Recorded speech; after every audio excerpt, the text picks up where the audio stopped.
Talk about the WNBA and the league's demise now that Caitlin Clark is no longer going to play this season. The WNBA and the Indiana Fever, Stephanie White, Amber Cox, all the way up and including, let's just keep it real, Kathy Engelbert, Adam Silver, the National Basketball Association, everybody that participated in. Caitlin Clark's season didn't end with a dramatic collapse at center court. It ended with a quiet, heavy post that confirmed what fans feared. She's out for the rest of the Indiana Fever spelled it out, right groin injury on July 15, then a bone bruise during rehab, and the clock simply ran out. 13 games, hours of treatment, and a comeback that never cleared the final hurdle. Clark's message was raw. Disappointed, grateful, still fighting. The team's front office echoed the obvious truth. Long-term health comes first. But that didn't make the sting any softer for a league that rode her wave for 2 straight years. The date hit like a buzzer beater in reverse. Sept 4, 2025. The team said there wasn't enough time to get her back safely. Clark out for the remainder of the 2025 season, something we all think we knew was coming after what Stephanie White said earlier today. We couldn't be too sure until we see it for ourselves. And with this announcement from the GOAT's mouth herself, Caitlin Clark won't be returning this season, nor if the Indiana Fever make the... This wasn't a sudden twist. It was the last page of a chapter we'd been skimming for weeks. The right groin that first sidelined her in mid-July never responded quickly enough, and the bone bruise added a layer no competitor can will away. For fans, the frustration wasn't only that Clark wouldn't play. It was the feeling that the window kept being cracked open, then quietly pulled shut. She'd been listed, updated, and discussed into a fog of maybe and then maybe evaporated. The hard stop finally appeared in black and white. Zoom out and the plot gets bigger. Clark's sophomore season became a stress test for the WNBA's Sims. Officiating standards, medical conservatism, and communication with a new, massive audience that arrived because of her. National coverage didn't sugarcoat it. Last year, I noticed how much it was just Caitlin Clark. Caitlin Clark was taking all the hits. Caitlin Clark was taking all the abuse. But this year they've added Sophie Cunningham. She gets more flagrant fouls on her than anybody in the league besides Caitlin Clark. And Aaliyah Boston, she's been taking hits as well. But the worst thing is the consistency. So they don't call flagrant fouls, or most of the time, Caitlin Clark could be held for an entire game at a time. They don't call fouls. They don't call common fouls. This was bad for the Fever, bad for the league, and brutal for the player at the center of it all. The most watched guard in the sport missed most of the year. The debates that started in spring, are refs letting too much contact go? Are stars being protected? Didn't fade. They escalated. And when the final announcement landed, the conversation snapped from speculation to accountability. But the ending only makes sense if we rewind to how the game itself was being called. If you've watched even a handful of Fever games over the last 2 seasons, you saw the pattern. Hard bumps on curls, hand checks that killed the cut before it started. Bodies meeting Clark mid-stride. Physicality is part of elite basketball, but the consistency of what does and doesn't draw a whistle is what keeps the game safe and watchable. All summer, that consistency was the storyline. Players and coaches were careful with fines, but their message was plain. The standard wasn't clear, and the temperature of games got too hot too fast. Major outlets hammered the same point. Missed calls and uneven enforcement aren't an annoyance anymore. They're a threat to the product. The league office didn't ignore it. Kathy Engelbert, on camera in July, took questions about officiating. That cover the NBA, these people that play in the NBA, these people that cover the NBA. There, I said these people, all of you. Black, white, green, purple. Why don't you understand a very simple thing? Her game is dynamic. Like Diana Taurasi was like a jackass to Caitlin Clark. Why? Her game is what people are drawn to. And then you go to the personality. Her game is different than any WNBA woman ever. And she wins, and she shoots from deep. It's no different. The words were measured, the tone professional.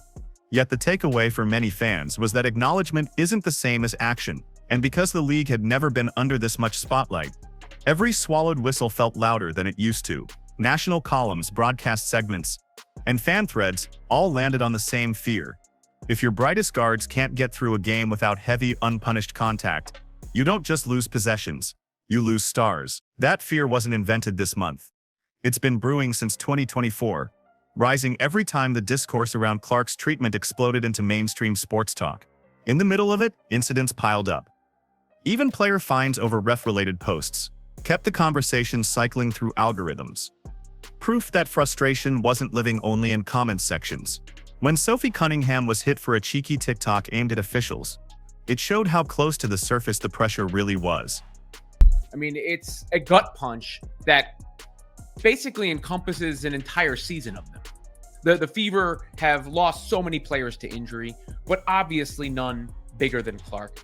And there was such a wait for this second season after her magnificent rookie season.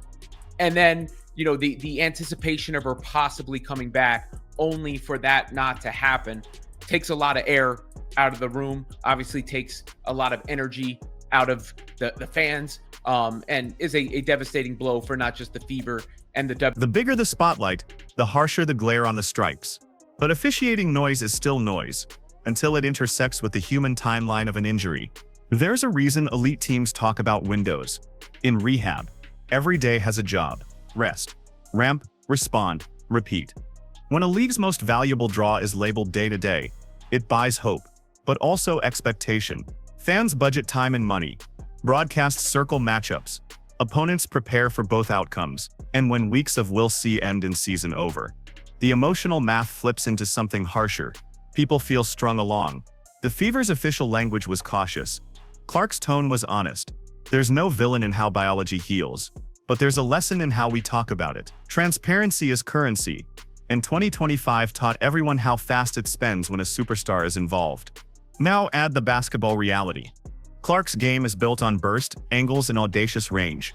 A bad groin turns every first step into a negotiation, and a bone bruise makes landing a gamble. You can tape, you can will, you can want, but you can't cheat the tissue. And this is what Caitlin wrote. I had hoped to share a better update, but I will not be returning to play this season. I spent hours in the gym every day with the singular goal of getting back out there. Disappointed isn't a big enough word to describe how I am feeling. I want to thank everyone who had my back through all the uncertainty. This has been incredibly frustrating, but even in the bad, there is good. The way fans continue to show up for me in the Fever brought me so much joy and important perspective. I'm so proud of how this team has only gotten stronger through the adversity this year. Now it's time to close out the season and claim our spot in the playoffs. The Fever did the responsible thing. They closed the book on 2025 so she could open 2026 without compromise. It's the right call, and it still hurts. Precisely because her style is what brought millions into the room. If the body called the timeout, leadership has to draw the next play. What did the top of the league actually say? And what must change before she returns? When pressure hits the league office, words matter. In mid-July, Kathy Engelbert publicly addressed the drumbeat over officiating, assuring fans there's independent evaluation of officials and ongoing work to improve the product. Fair. But the gap between process and perception stayed wide. Fans weren't looking for a white paper. They were looking for a visible standard that made games feel safe and consistent. And with the brightest spotlight fixed on Clark's every drive, even one missed whistle echoed. National columns sharpened the point. This isn't about a single call, it's about credibility. If the temperature of contact isn't managed, you don't just risk a sprain, you risk the league's momentum with a mainstream audience that finally showed up. It wasn't only journalists. Players and coaches. Clark, a two-time All-Star and the 2024 WNBA Rookie of the Year, has been sidelined suffering a right groin injury during the Fever's 87-77 win over the Connecticut Sun on July 15th. If you guys remember that game, Caitlin Clark put the team on her back in the winding minutes to give the Indiana Fever that lead. Clark also suffered a bone bruise at a later date during her recovery process. Caitlin has worked so hard throughout this time, doing everything possible to recover and return to the court, but ultimately, time is not on our side, said Indiana Fever COO and GM Amber Cox. While we will continue working with Caitlin and provide her with every resource we have available, there is not enough time left in our season for her to safely return, and her long-term health and well-being remains our top priority. We are looking forward to having her back at full strength to start the 2026 season. Clark appeared in 13 games during the regular season, averaging 16.5 points, 8.8 assists, and 5 rebounds per game, while helping lead the team to the 2025 WNBA Commissioner's Cup title. Think about the careful with fines and phrasing, kept circling the same frustration. Consistency. What's a foul on Monday shouldn't vanish by Thursday, and a star shouldn't need 3 hits to get 1 whistle. Washington Post pieces throughout June and July framed it bluntly. Officiating had become the storyline, not the scaffolding of a great game. That's the kind of headline no league wants. But headlines don't sell tickets. Players do. So what happens to the business when the face of the product goes quiet? The WNBA finally had the dream set up. All-Star Weekend in Indianapolis, July 19, an expanded fan festival, WNBA Live, July 18-19. National partners lining up, and a home market dubbed Clark City. That stage was made for a summer crescendo. Instead, the mid-season arc bent toward injury watch. Even without throwing raw numbers around, you could feel the shift reslated programming, cautious game promos, and a fan base refreshing timelines for updates more than highlights. Events still popped. The weekend rolled on, the arena filled, but the narrative kept tugging back to the missing star who built the tent. For the league, play against Breanna Stewart, she goes to the line 14 times. Asia Wilson goes to the line 13 times. And Aaliyah Boston can't play 20 minutes in a game without being on the bench in foul trouble. That's another problem that we're dealing with. But like I said, this year, it's not just Caitlin Clark. If you wear that Indiana Fever jersey, consider it done. The refs are not going to be fair, and they are going to cheat and do whatever it takes to do what the higher-ups say. This is the lesson. Fragility of momentum. The Clark effect isn't a myth. It's marketing gravity.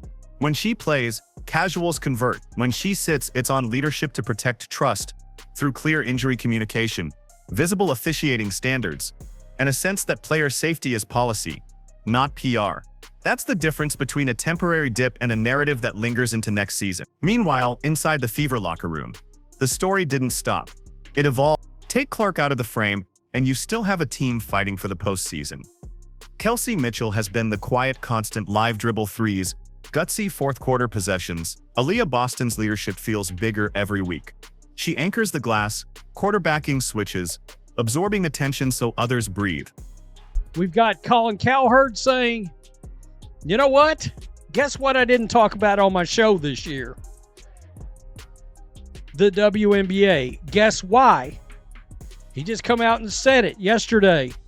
Because Caitlin Clark was not playing. That's why. He said, I led my show, my biggest, largest national sports radio show in the country. I led my show with Caitlin Clark 6 times last year.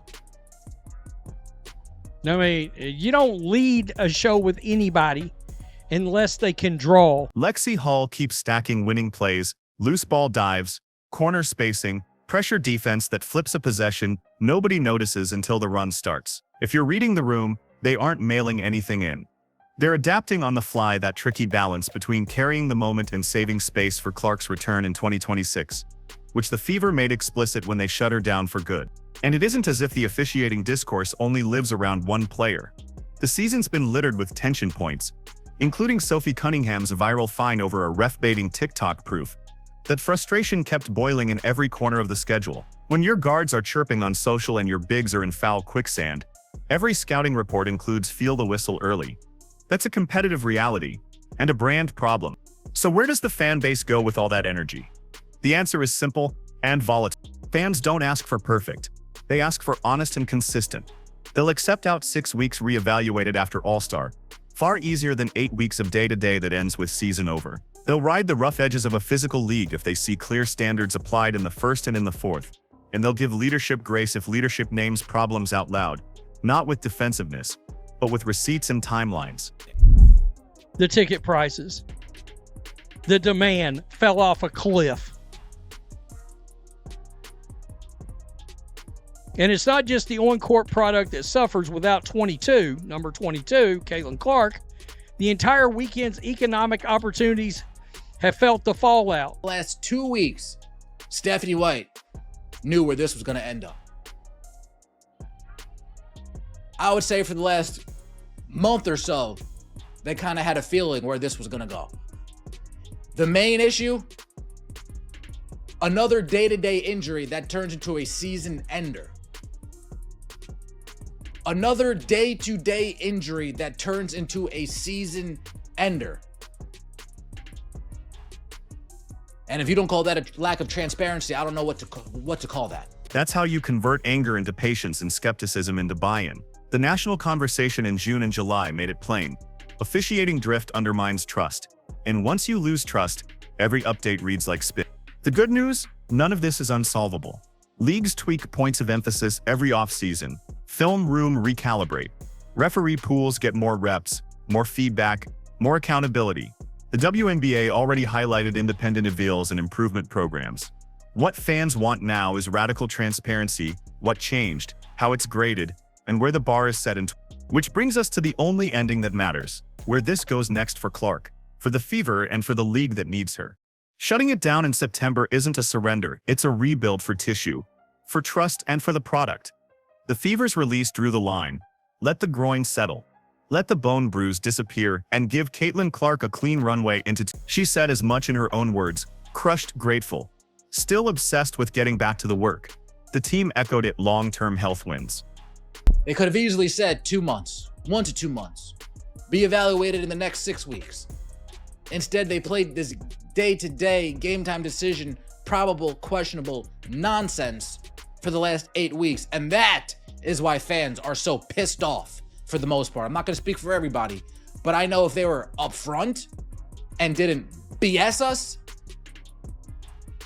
people wouldn't be that angry at the organization, at least not as angry as they are now. That clarity sets the table for everything else. So what does a smarter 2026 look like? Codified contact standards. Start day 1 of camp with a video packet for all 12 teams. What's a bump versus a foul on off-ball movement? How hand checks on shooters will be judged. And how freedom of movement is protected for all guards, stars, and rookies alike. Publicly say it, then call it in May exactly like you call it in August. Transparent officiating feedback. Keep the independent grading Engelbert referenced, but publish monthly points of emphasis and end-of-month trends. Fans don't need ref report cards. They need to see a living system reacting to the way the game feels. Medical conservatism with communication. When the star of your league goes down, swap day-to-day for time-boxed ranges, 2 to 4 weeks, 4 to 6 weeks. Then reevaluate. Set expectations you can meet, even if the window is broad. The AP wire and team release language around Clark's timeline were careful. Next season, make them specific. Marketing the whole roster. Lean hard into Mitchell, Boston, Hull, and the league's other rising names so the tent doesn't collapse the next time a headliner sits. Clark expands the map. Your job is to keep the map interesting when she's not on it. The league already showcased depth All-Star Week. Scale that model across the calendar. And for Clark, the blueprint is simple. Full health over heroics. The playmaking will still be there. The logo threes will still tilt defenses. And the audience will still show up the second she does. The best comeback arcs are built on clarity. Clear tissue, clear roles, clear roles. Caitlin Clark's 2025 didn't just end early. It exposed pressure points, officiating drift, vague timelines, and a trust gap that the WNBA can close if it wants to. The Fever made the right call. Even if it hurt in the moment, the league can make the right call next to own the problem. Publish the fixes. Protect the players. Do that. And the story flips fast. Because nothing in sports moves like momentum when the product feels fair, fast, and safe.